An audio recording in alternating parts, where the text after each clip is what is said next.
Hello there, and welcome to another Classic Golf Clubs. I think it's time that we looked at a golf club that is instantly recognisable, that in its heyday was used by many of the world's best players.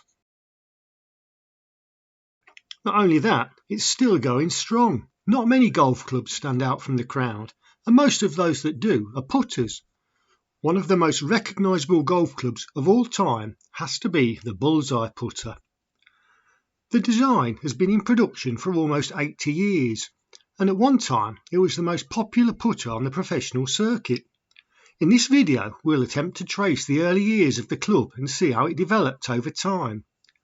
Here are the time checks for the video, in case you want to skip to a particular part. The name most associated with the Bullseye putter is John Reuter Jr. John Reuter Jr.'s parents came to the US in the mid-1870s and settled in Cook County, Illinois, to work in the brick manufacturing industry. John Reuter Jr. was born in September 1888. There's quite a lot to be found about John Reuter Jr. on the internet. However, much of it is contradictory. One of the best, and I think most trustworthy articles I found, is that on the BC Golf House Society webpage, shown here, and I've used much information from it for this video. A link is in the video description if you want to read the whole thing. In the early 1900s, John travelled to Dayton, Ohio, and got a job with McGregor, where he was to learn much about the art of club design and manufacture during the 3 years that he worked there. A variety of jobs followed, including head professional at Richmond Country Club, as well as local politics and clerical work. Using his experience gained at the McGregor factory, John Jr. registered his first patent for a better mallet putter. The US Trademark and Patent Office issued a patent on January 18, 1927, to John Reuter Jr., Dickinson, North Dakota. In simple terms, Reuter reduced the striking area on the face of the putter by beveling the heel and toe faces, so that the player would be less likely to strike the ball from the wrong part of the face. In a 1961 interview with Golf magazine, John Jr. talked about his golf playing career. For a while, I once thought I might make it as a touring pro, but I didn't. One of the few highlights in the long procession of mostly dreary years before the putter hit was when I qualified for the British Open at Royal Lytham St Anne's in 1926. Although I didn't survive the cut-off, it was a great thrill for me just to play in that prestigious event. In 1946, we find John in the position of golf club professional at Sault Ste. Marie Golf Club, where he began the development of the Bullseye putter. And quoting again from that 1961 interview, "It was real hot that summer and there was hay fever going around. I had a lot of spare time, so I amused myself in the welding shop, trying to turn out a putter that would swing as evenly as the pendulum of a clock. I set the shaft just a little short of centre, fiddled around with the weight of the head and balance until I got what I wanted. From that work arrived the putter shown here, which appears to take design cues from the Spalding cash-in putter, which was very popular in the 1930s and 40s. John is certain to have seen and sold these from his professional shop, and I'd guess was inspired to try and make an improved version. What we have is more of a centre-shafted mallet. In fact, it looks like a combination of a Spalding cash-in putter and the old Schenectady putter from the 1900s. These early Reuter putters are often referred to as sweet strokers. John registered the trademark Bullseye on March 18, 1949. The name and logo appears on the bottom of these sweet strokers towards the toe. Both this early version and the later classic design usually have patent pending stamped on the sole, although searches by myself and others have not produced any evidence of a patent ever having been granted to John Reuter Jr. for either Bullseye design. We've already looked at the mallet design, which I think is from circa 1947 or 48, but what about the more familiar style of Bullseye?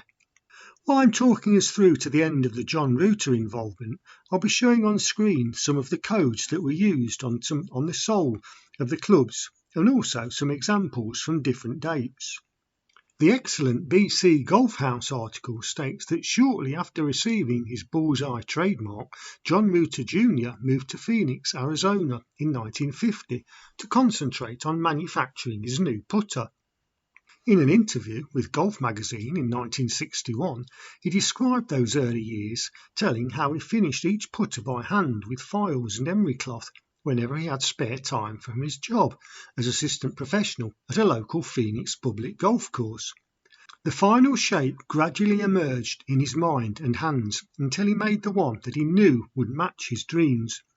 We have to assume that this is the Bullseye as we all know, but exactly what date it arrived we don't know. John doesn't seem to have advertised at all, so there are no clues there. But if any of our viewers have hard evidence of exactly when the Bullseye proper began to be sold, I'd be very appreciative if you could reply in the comment section below. The earliest date that I have found is that in February 1951, Lou Worsham won the Phoenix Open using a Bullseye putter. What we do know is that John Reuter Jr. signed a contract with the Acushnet Company in 1956, giving Acushnet the sole marketing rights to his putter. Acushnet's first advertising for their new product appeared in the January 1957 issue of Golf Digest. In 1960, Acushnet purchased John Reuter's putter enterprise. In 1961, Acushnet opened a new manufacturing facility for the Bullseye putter and put John in charge. He says in the Golf magazine article, "The high point for me, personally, was when we built and moved into this new plant.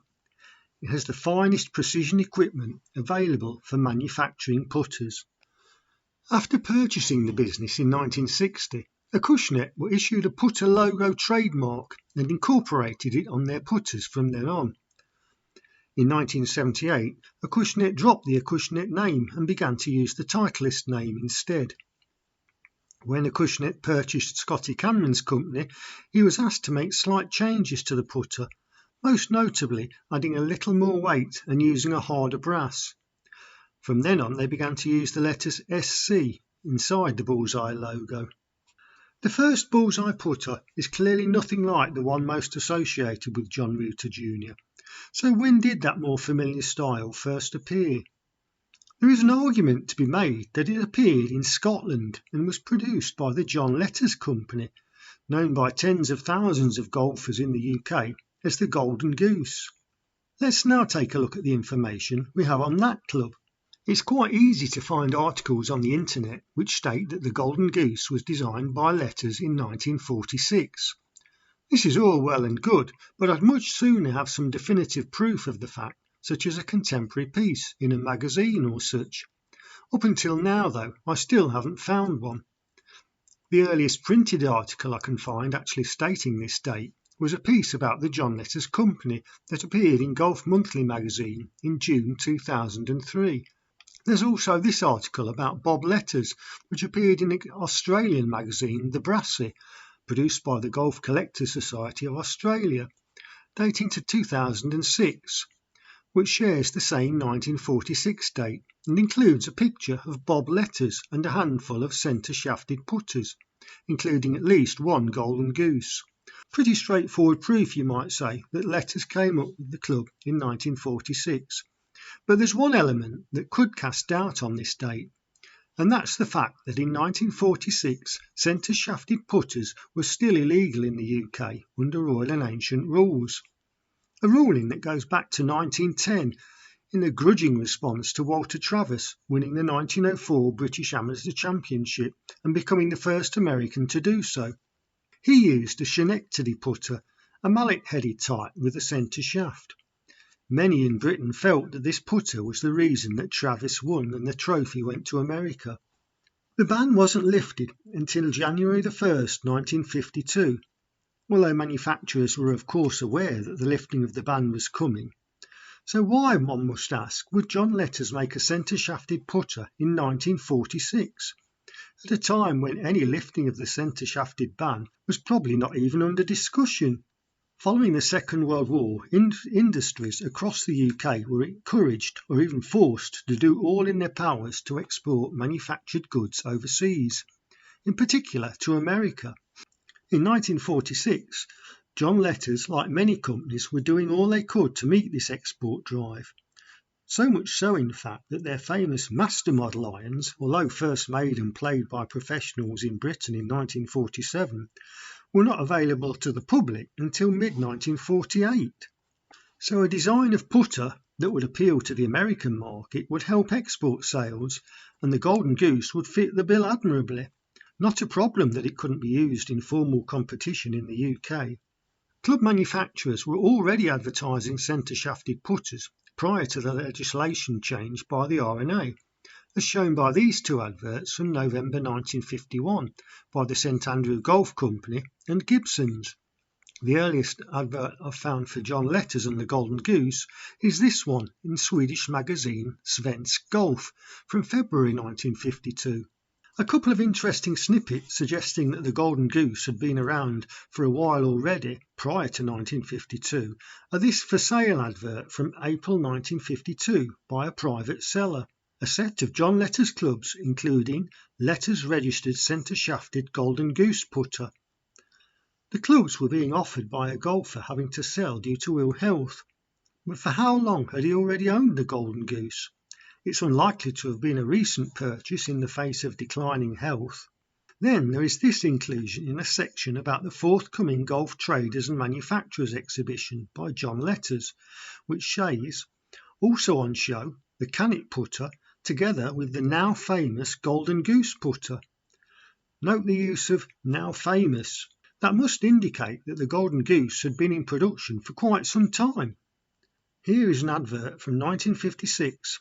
And we can see that the sole does not feature the Swilcan bridge as seen on earlier models. The Golden Goose was in production for many years, with slight variations on the design, in a similar way to the Bullseye, though without the subtle options enabling the golfer to tailor the club to his or her physique. This advert from 1969 shows some of the John Letters variants, and alongside it an advert from 1964 with some of the Acushnet variants. Two very similar putters, each with a claim to being the original, but which did come first? As much as I'd like to say it was the Golden Goose, without some strong proof I don't think I can. Ideally what I'd like to see is some form of communication between John Letters and John Reuter, which puts to bed the argument about who first produced the design. If any of you good people out there have some written or printed evidence dating to before 1950, I'd love to hear about it in the comments below. Until then, the discussion will go on. Now let's have a look at some examples of putters. I've mainly got examples of the Golden Goose being UK based, but I do also have one Acushnet version of the Bullseye. We'll start with this putter belonging to a good friend, which I think is the oldest John Letters version that I've seen. Note the long plain black ferrule, the same type of ferrule as used on these two early John Letters putters.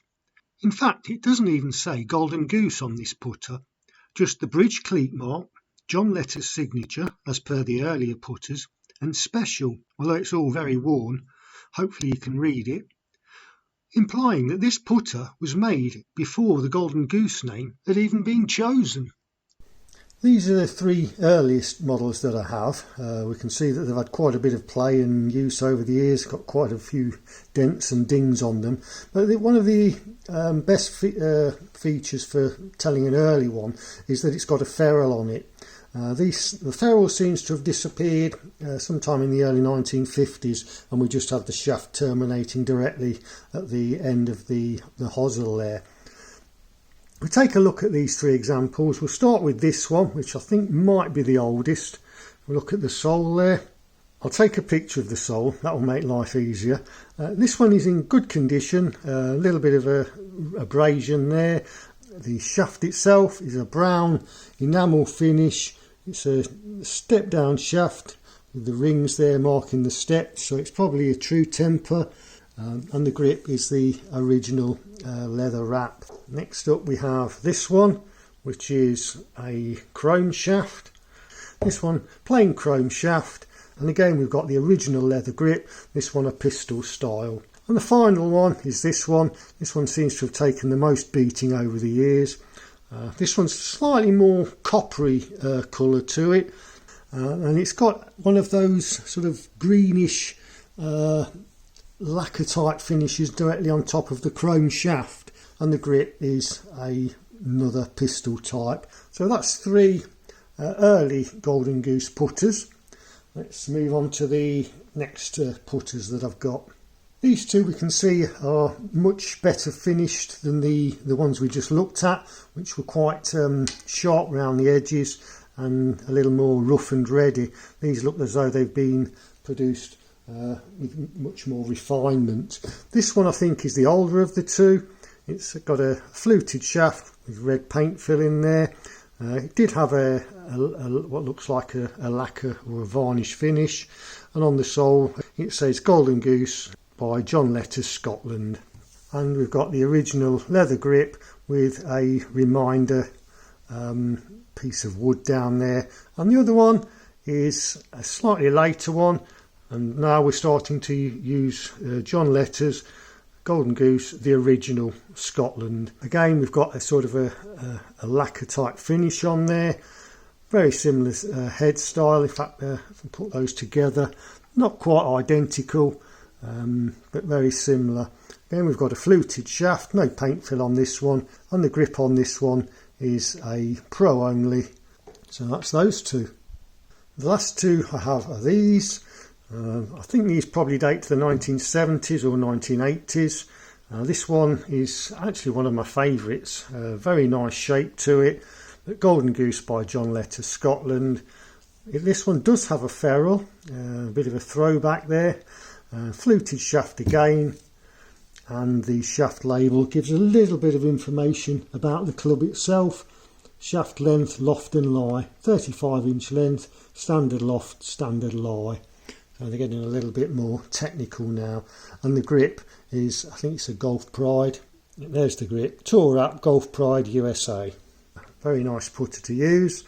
And this one's a different shape, quite strikingly different. I think it was produced as a promotional item for the company Arnold Clark, who were a car leasing company in Scotland.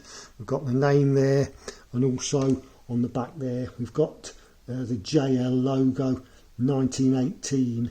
So John Reuter's on that side and Arnold Clark on that side. Again, it's 35 inches, standard loft, standard lie, and the grip on this one is a lambkin cord grip.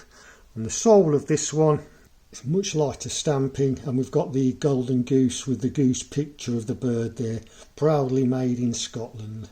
So that's that one, and I've only used that one once and I didn't like it at all, if I'm going to be honest. Didn't feel very nicely balanced. So that's the end of the Golden Goose putters that I have. Let's now have a look at a Bullseye. As I said earlier, I've only got one Bullseye putter. They're not as common in the UK as they are in America, because obviously the Golden Goose took most of the sales here. This one is an Acushnet version, so after Acushnet had taken over the rights from John Reuter. Nice simple design. Let's bring in one of the Golden Goose putters so we can compare them. And there we are. Very similar. Slightly different on the neck. This one's got a slight taper around the lower part of the hosel. But the actual size, the Acushnet one is slightly longer in the head. They are a very similar design. Let's finish off looking at the Acushnet Bullseye then. The grip on this one is an actual Bullseye grip with a clear plastic end cap there, and the Bullseye trademark in the end.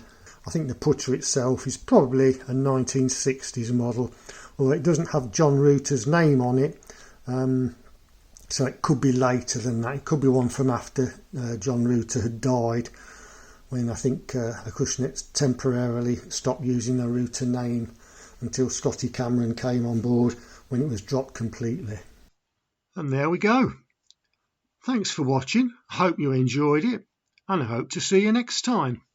Bye.